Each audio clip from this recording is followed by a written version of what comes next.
Hello, நான் உங்கள் Rajesh from set plus construction. இன்றைக்கி நம்ம எங்கே இருக்கோம்னு பார்த்தீங்கன்னா, இன்றைக்கி நம்ம சைட்டில் இருக்கோம். ஸோ ஓஎம்ஆரில் ஒரு சைட்டு தான் பண்ணிகிட்ருக்கோம். இது வந்து பார்த்தீங்கன்னா கிரவுண்ட் ஃப்ளோர் ஆல்ரெடி வீடு இருக்குது. மேலே வந்து ஃபர்ஸ்ட் ஃப்ளோரு ஆல்ரெடி ஓடு போட்டிருந்தாங்க. ஸோ அந்த ஓடு எல்லாம் சிமெண்ட் ஷீட் ஓடு இருந்துச்சு. அந்த ஓடெல்லாம் எடுத்துகிட்டு ரூஃப் போட்டு அதுக்கு மேலே ஃபர்ஸ்ட் ஃப்ளோர் ரைஸ் பண்ணுறோம்.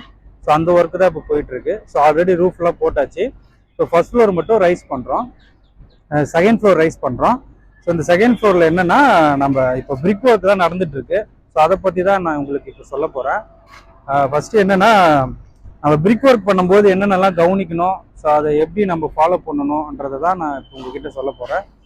ஃபஸ்ட்டு இப்போ நம்ம பிரிக் ஒர்க் பண்ணும்பொழுது இந்த அவுட்ரும் இங்கே இருக்கு பாருங்க, இந்த அவுட்ரும் ஸோ அதோட அவுட்ரும் வந்து கரெக்டாக நம்ம வந்து கீழே இருக்கிற எக்ஸிஸ்டிங் வால்ல இருந்து நம்ம வட்டு பிடிச்சி, ஸோ அந்த அவுட்ரு நம்ம வந்து ஒரு பவுண்ட்ரி வந்து கரெக்டாக செட் பண்ணி வச்சுக்கணும். ஸோ அப்போ நீங்கள் பவுண்ட்ரி செட் பண்ணி வச்சதுக்கப்புறம் ஸோ அதுலேருந்து வந்து நீங்கள் டயகனல் செக் பண்ணி ஒவ்வொரு ரூமாக நீங்கள் பிரிச்சுட்டு வரணும். அப்படி பிரிக்கும்போது பார்த்தீங்கன்னா தான் உங்களுக்கு வந்து வாலில் வந்து எந்த கோர்ஸும் எந்த பிரச்சனையும் வராது. ரெண்டாவது என்னன்னா இந்த மாதிரி நீங்கள் ஒவ்வொரு ரூமும் பிரிக்கும்போது ஒரு கல் வந்து ஒதுக்கிடுங்க. ஸோ ஒவ்வொரு ரூம்லையும் பார்த்தீங்கன்னா ஒரு கல் நீங்கள் வந்து ஒதுக்கும்போது வந்து ரூம் வந்து நீங்கள் பிரிக்கிறதுக்கு உங்களுக்கு ஈஸியாக இருக்கும். இப்படி ரூம் நீங்கள் பிரிக்கும்போது தான் உங்களுக்கு வந்து லாஸ்ட்டில் வந்து உங்களுக்கு எந்த ஒரு ஏரியா ஏதாச்சும் வந்து மிஸ் ஆகுதா, இல்லை ரூம் சைஸில் நமக்கு கரெக்டாக கிடைக்குதான்ற வந்து அதுக்கப்புறம் தான் நமக்கு நல்லா தெரியும். அதனால் வந்து இதில் வந்து மோஸ்ட்லி மிஸ்டேக்கை வந்து நீங்கள் அவாய்ட் பண்ணலாம். இந்த ரூமை நீங்கள் ஒரு கல் ஒதுக்கி பிரிச்சதுக்கு அப்புறம் பார்த்தீங்கன்னா டயகனல் செக் பண்ணிக்கோங்க. ஸோ அதுக்கெல்லாம் வந்து இது யூஸ் ஆகும். இந்த மாதிரி நீங்கள் டயகனல் செக் பண்ணுறதுக்கு இந்த மாதிரி ஒரு கல் ஃபுல்லாகவே நீங்கள் வந்து ஆஸ் பர் டிராயிங் படி நீங்கள் இந்த மாதிரி ஒரு ரூமாக பிரித்து கல் ஒதுக்கிடுங்க. ஸோ அந்த மாதிரி ஒதுக்கும் போது உங்களுக்கு நிறைய மிஸ்டேக் வந்து நீங்கள் அவாய்ட் பண்ணலாம்.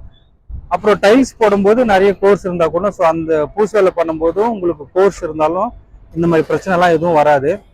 அதனால வந்து என்னன்னா உங்களுக்கு ஃபினிஷிங் வந்து நல்லா சூப்பராக கிடைக்கும். ரெண்டாவது வந்து இந்த மாதிரி பிரிக் ஒர்க் பண்ணுற இடத்துல நம்ம வந்து ஒரு 2 அடி 8 இன்ச்சஸ் வந்து மட்டுமே நம்ம வந்து என்ன பண்ணணும்னா பிரிக் ஒர்க் ஃபஸ்ட்டு பண்ணிடணும். ஸோ இந்த பிரிக் ஒர்க் நீங்கள் பண்ணதுக்கப்புறம் அதுக்கு மேலே வந்து ஒரு 3 இன்ச்சு நீங்கள் சில்ஸ்லாக போடணும். ஸோ உங்களுக்கு பார்த்தீங்கன்னா பாட்டம்ல இருந்து ஒரு 3 அடி லெவலுக்கு வந்து உங்களுக்கு டோட்டலாக வந்து ஒரு வாலில் நீங்கள் கிரியேட் பண்ணி வச்சுக்கணும் ஓவரால் எல்லா இடத்துலையும்.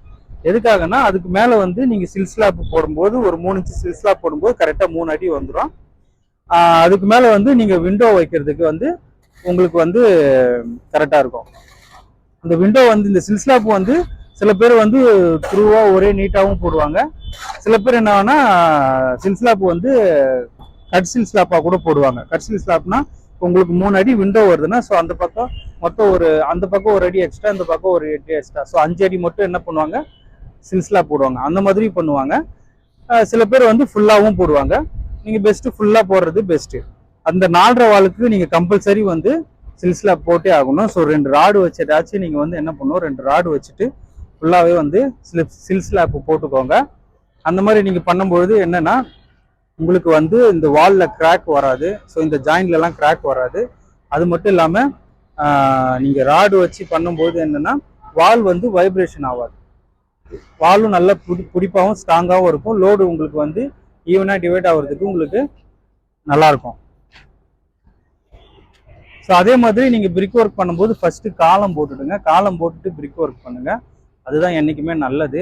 ஏன் சொல்கிறேன்னா, நீங்கள் ஃபஸ்ட்டு காலம் ஷூ மார்க் பண்ணி நீங்கள் காலம் கரெக்டாக ஈவனாக நீங்கள் மார்க் பண்ணி பண்ணும்பொழுது உங்களுக்கு பிரிக் ஒர்க்கில் மோஸ்ட்லி வந்து எந்த ஒரு கோர்ஸும் வராது.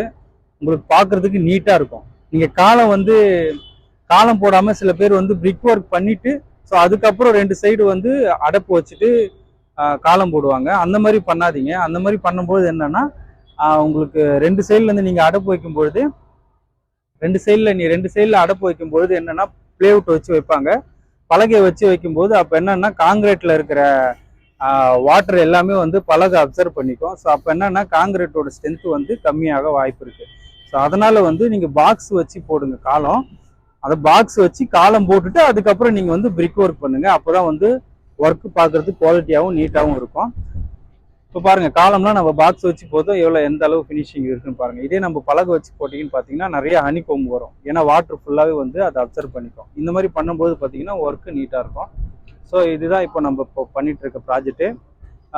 இந்த மாதிரி சிவில் ரிலேட்டிவான வீடியோக்கு என்ன சேனலை சப்ஸ்கிரைப் பண்ணிக்கோங்க. ஏதாச்சும் டவுட் இருந்தாலும் கேளுங்க, நான் வந்து கால் பண்ணி கேளுங்க. நான் ஏதாச்சும் டவுட் இருந்தாலும் உங்களுக்கு கிளியர் பண்ணுறேன்.